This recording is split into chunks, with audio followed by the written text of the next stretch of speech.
If you missed our review of the standard Shift 99, go check it out after this one. Today, we take a look at the Shift 99 Pro.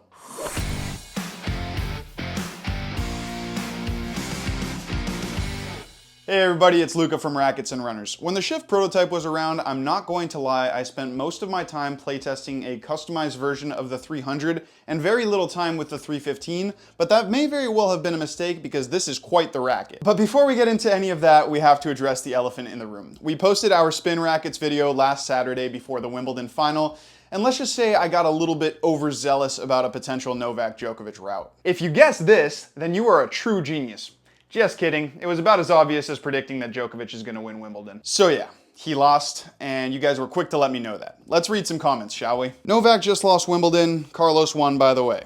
Did he? I had no idea. Well, it is awkward now. Super awkward now. Awkward.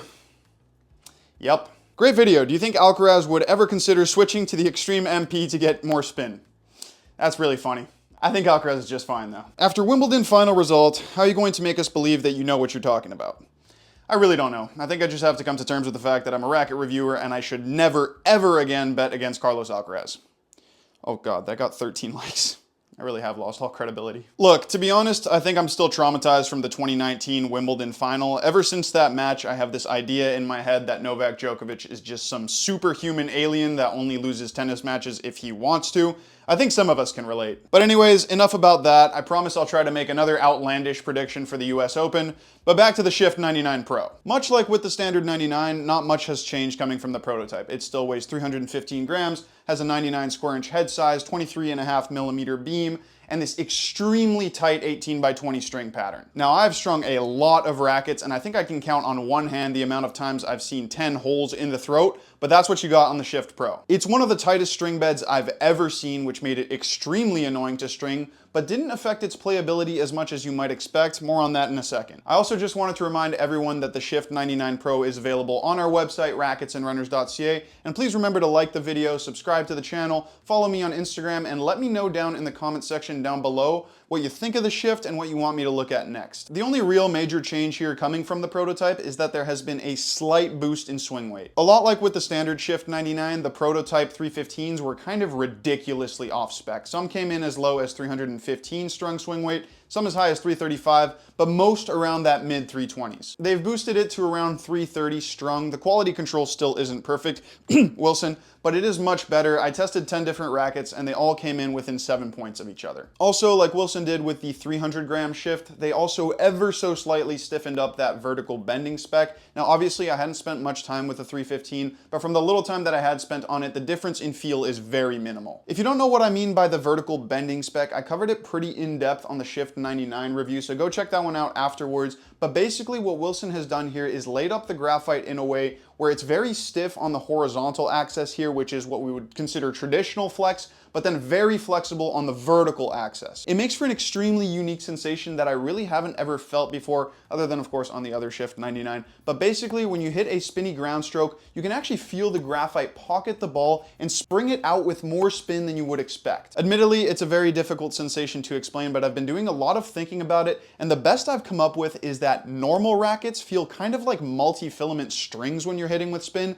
and Shifts feel more like polyesters. You can actually feel polyesters moving and snapping back on themselves, which creates more spin, which you don't get with multis. It's kind of a similar situation with the graphite on the Shift. Hopefully that makes sense. So what happens when you combine all of this vertical bending spin tech with one of the tightest string beds I've ever seen? Well, it's one of the most spin-friendly 1820s I've ever used. I honestly couldn't even tell that the string pattern was super tight because that spin tech was basically overriding whatever lack of spin should have come from the string bed density. It's an extremely spin-friendly racket. Not quite on the level of big spin rackets like the Aero V-Core Extreme or obviously the standard Shift 99, but more than any other 1820 and even more than some 1620s and 1619s. It responds extremely well to modern ground strokes, and when you do make contact with the ball, you get just as much of that extra springy sensation for spin that you do with the standard 99. The ball does come off at a lower launch angle, which means you won't get quite as much leverage for spin, but like I said, the technology is still very much at work in this racket, amplifying spin past what should be normal. The biggest difference coming from the standard 99 is in terms of stability and directional control. It's 15 grams heavier with a much higher swing weight, so in terms of stability, it is light years ahead. Honestly, this is one of the most stable rackets I've ever played with, at least in stock form. It has every ingredient for that with its thick beam, stiff flex, big head size, and high static and swing weight, and I can assure you that it lives up to those specs. It's so solid, so when you do go for high-paced putaways or flat shots, it doesn't have any of that jarring feel that the standard 99 has, and it's basically an unmovable object when you are countering pace, which definitely isn't the case with an uncustomized 99. It's actually pretty funny because I actually said the standard 99 needed a bit more weight and swing weight for stability, which is pretty much what this one is, maybe even a little bit more than what I was hoping for, but advanced players will love this. It also has a smaller sweet spot than you might expect, so when you combine that with the 18x20 string pattern, it has incredible precision when you do make proper contact. I do want to make it clear I'm not talking about traditional control where you feel like you can kind of take hold of the ball and place it where you want mid-contact. Remember that this is a stiff racket, so there isn't much dwell time for that. It's more of a scalpel-like control, kind of like the Pro Staff.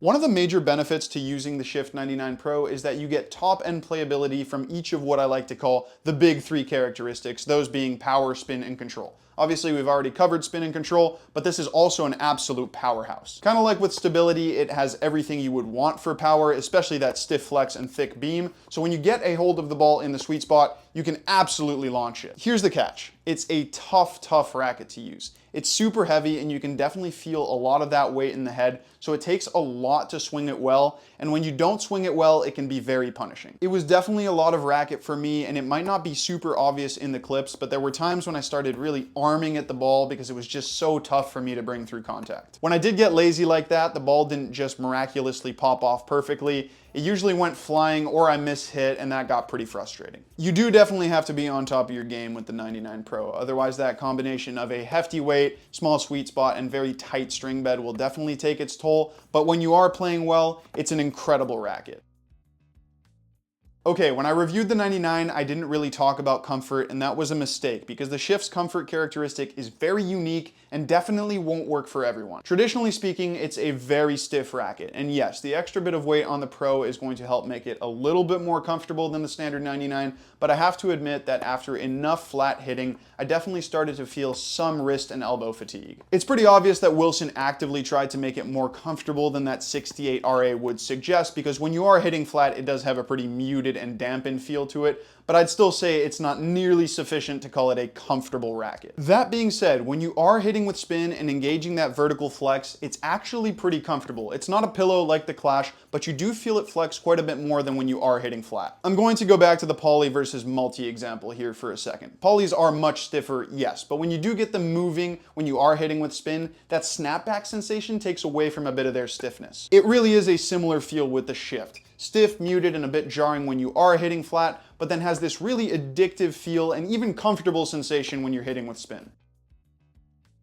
The Shift 99 Pro is very much an advanced player's racket. I said that about the standard 99, but it's even more true about the Pro. Sometimes lower level players can still play with a heavy racket because that racket is still fairly forgiving, even with a slower stroke. But to get the Shift Pro playing optimally, you really do have to swing it fast, and that's only going to be possible for really high level players. Like I said, it takes a lot to bring this racket through contact quickly, but when you do, it's extremely rewarding, and that unique sensation is going to become something that I think a lot of advanced players are going to like. The positive feedback when you do hit a spinny ground stroke is really quite addictive, and that added bit of stability, solidity, and consistency with the Pro compared to the standard 99 really helps it live up to that Pro name. For me personally, I think it's a little bit too much racket. When I'm on a really good day, I can swing it well, but not consistently, and that's why I think I'm probably not going to shift. Man, I'm really turning into Antoine Griezmann with this, will I shift? Will I not? Will I go to Barca? Will I stay at Atleti? I'm gonna make a movie about it someday. Stay focused, Luca. You're talking about tennis here. But anyways, that's going to be it from us today. Thank you so much for watching. Remember that if you do want to demo the Shift 99 Pro, come visit us in store, or you can go check it out online at racketsandrunners.ca.